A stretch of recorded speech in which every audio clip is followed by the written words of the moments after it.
గౌరవం, ప్రతిఫలం. రాజవరంలో రమణయ్య అనే గొప్ప భాగ్యవంతుడున్నాడు. అందరి చేత గౌరవం పొందడం అంటే ఆయనకు మహా ఇష్టం. ఒకసారి కుశాలుడనే దూరపు బంధువు రాజవరం వచ్చి రమణయ్య ఇంట బస చేశాడు. ఆయన రమణయ్య ఇల్లు చూసి, నీకు ఆస్తిపాస్తులు బాగానే ఉన్నాయి కదా, ఇంతకంటే పెద్ద మేడ కట్టలేకపోయావా అన్నాడు. రమణయ్య చిన్నబుచ్చుకుని, 50 ఎకరాల పొలం ఉంది, 10 లక్షల రొక్కముంది, ఇంతకంటే పెద్దిల్లెందుకులే అని ఊరుకున్నాను గాని నాకు డబ్బుకేం లోటు లేదు అన్నాడు. నీకు తండ్రి ఇచ్చిన ఆస్తి అదేనని గుర్తు నాకు. అంటే ఇంకేం పెంచలేదన్నమాట. మీ నాన్న 25 ఎకరాలని 50 చేశాడు, ₹1,00,000 10 లక్షలు చేశాడు.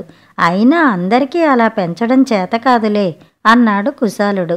రమణయ్య దీనికి మరింత చిన్నబుచ్చుకుని, బుర్రలో తెలివున్నవాడెవడూ ఆస్తిని పెంచాలనుకోడు, ఉన్నది చాలకపోతే కదా ఆస్తిని పెంచుకోవడం. ఎంత సంపాదించినా వెంట పట్టుకెళ్లేదేముందని, తెలివైనవాడు ఉన్నదాంతో తృప్తిగా ఉంటాడు. నేను అదే చేస్తున్నాను అన్నాడు. నువ్వు తెలివి గురించి మాట్లాడుతుంటే నాకు సంతోషంగా ఉంది.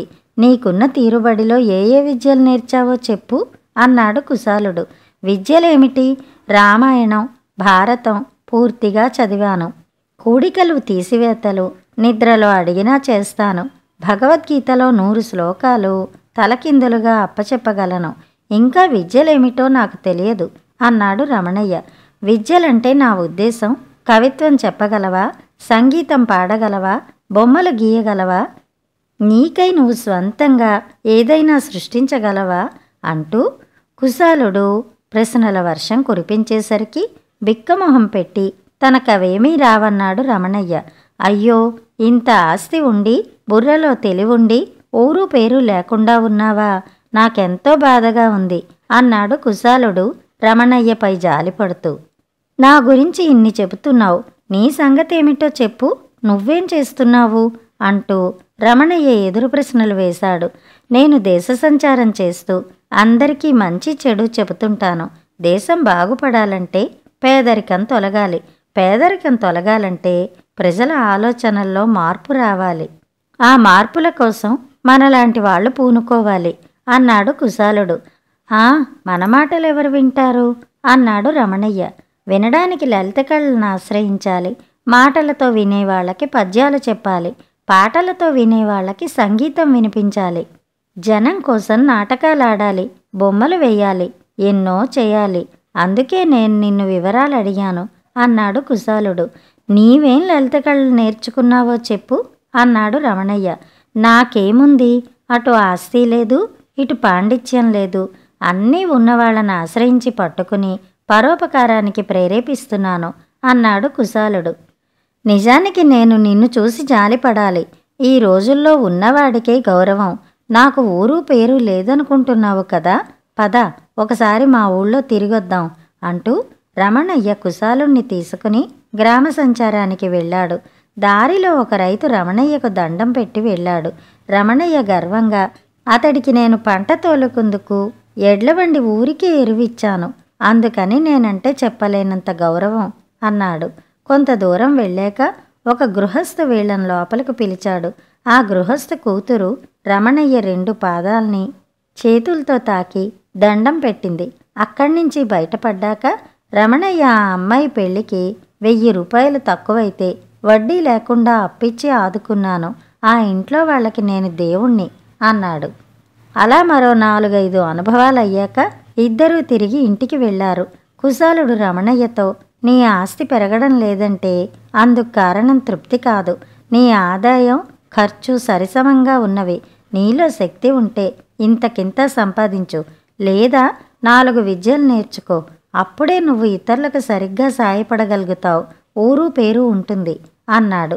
తనకున్న గౌరవం చూసి కూడా మెచ్చుకోని కుశాలుడు అసూయపరుడై ఉండాలని భావించిన రమణయ్య, నాకొకసారి నీ గ్రామం రావాలని ఉంది. నీవేమో నిత్య సంచారివి, ఏ సమయంలో ఉంటావో చెప్పు, అప్పుడు వస్తాను అన్నాడు. చలికాలంలో అయితే నేను ఊరు కదలను, అప్పుడు నీవు తప్పక రావచ్చును అన్నాడు కుశాలుడు. తర్వాత కుశాలుడు రమణయ్య ఊళ్ళో మరి 4 రోజులుండి అధిక దిగుబడినిచ్చే కొత్త పంటల గురించి రైతులకు వివరాలు చెప్పి వెళ్ళాడు. చలికాలం రాగానే రమణయ్య కుశాలుడి గ్రామానికి బయలుదేరాడు. ఆ సంగతి తెలిసి కొందరు రైతులు రమణయ్యను కలిసి కుశాలుడికి కానుకగా ఇవ్వమని ఏమేమో వస్తువులిచ్చారు. రమణయ్యకు ఆశ్చర్యంతో పాటు అసూయ కూడా కలిగింది. ఆయన అవన్నీ మోసుకుని వెళ్ళడం తన వల్ల కాదన్నాడు. అప్పుడు రైతులు కుశాలుణ్ణి మళ్ళీ తన గ్రామానికి ఆహ్వానించమని చెప్పారు. రమణయ్య కుశాలుడుండే గ్రామం చేరుకున్నాడు. ఆయన గురించి వాకబు చేయగానే ఓ గ్రామస్థుడు స్వయంగా వచ్చి రమణయ్యను కుశాలుడింటి వద్ద దిగబెట్టి వెళ్ళాడు. కుశాలుడు రమణయ్యను సగౌరవంగా ఆహ్వానించాడు. ఆ ఇల్లు తన ఇంటికంటే బాగా చిన్నదిగా ఉండడం గమనించి తృప్తిపడ్డాడు రమణయ్య. చలికాలం, నేను ఇల్లు కూడా కదలను, ఉబ్బసం నాకు అన్నాడు కుశాలుడు. అయితే కుశాలుడింటివారు రమణయ్య ఆతిథ్యానికి లోటు రానివ్వలేదు. రమణయ్య కుశాలుడు కబుర్లాడుతుండగా ఒక వ్యక్తి వచ్చి, అమ్మాయిని అల్లుణ్ణి మీ ఇంటికి తీసుకొచ్చాను. తమరికి ఉబ్బసం రాలేరని తెలుసు, వాళ్లకు తమ దీవెనలు కావాలి అన్నాడు. అయ్యో, నీ కూతురు పెళ్లికి 1000 రూపాయలు తక్కువైంది, నేనేమీ సాయం చేయలేకపోయాను అన్నాడు కుశాలుడు. అవన్నీ ఇప్పుడెందుకులేండి, ముందు దంపతుల్ని తమరు ఆశీర్వదించండి అన్నాడా వ్యక్తి. అతడు వెనక నుంచి ఒక అబ్బాయి అమ్మాయి కుశాలుడి కాళ్లకు దండం పెట్టి దీవెనలు అందుకుని వెళ్లారు. ఆ తర్వాత పెద్ద జబ్బు చేసి బయటపడిన వాడొకడు వచ్చాడు. కుశాలుడు వాడికే సాయము చేయలేకపోయినందుకు విచారిస్తే వాడు దీవెనలే కావాలన్నాడు. ఇలా చాలామంది వచ్చి వెళ్లారు. అందరూ కుశాలుడి దీవెనలు కోరారు. ఆయన మాత్రం ఏ ఒక్కరికి సాయపడి ఉండలేదు. కుశాలుడు రమణయ్యతో, వీళ్ళు నాకిచ్చే గౌరవం నాకెంతో తృప్తినిస్తుంది, ఎందుకంటే అది వ్యక్తిగా నాకిచ్చే గౌరవం, ఏ సాయానికి ప్రతిఫలం కాదు అన్నాడు. తనకు లభించే గౌరవంలోని లోపమేమిటో అర్థమైన రమణయ్య తిరుగు ప్రయాణమై రాజవరం చేరుకున్నాక ఎదురైన రైతొకడు ముఖం దాటేసిపోవడం గమనించాడు. ఆ మధ్యన బండిని ఎరువిచ్చినా ఈ మధ్య ఇవ్వననడంతో అతడలా చేస్తున్నాడని రమణయ్యకు చప్పున గుర్తుకొచ్చింది. ప్రతిఫలం లభించే గౌరవం అంతే కదా అనుకున్నాడు ఆయన. కథ సమాప్తం. కథ కంచికి, మనం ఇంటికి.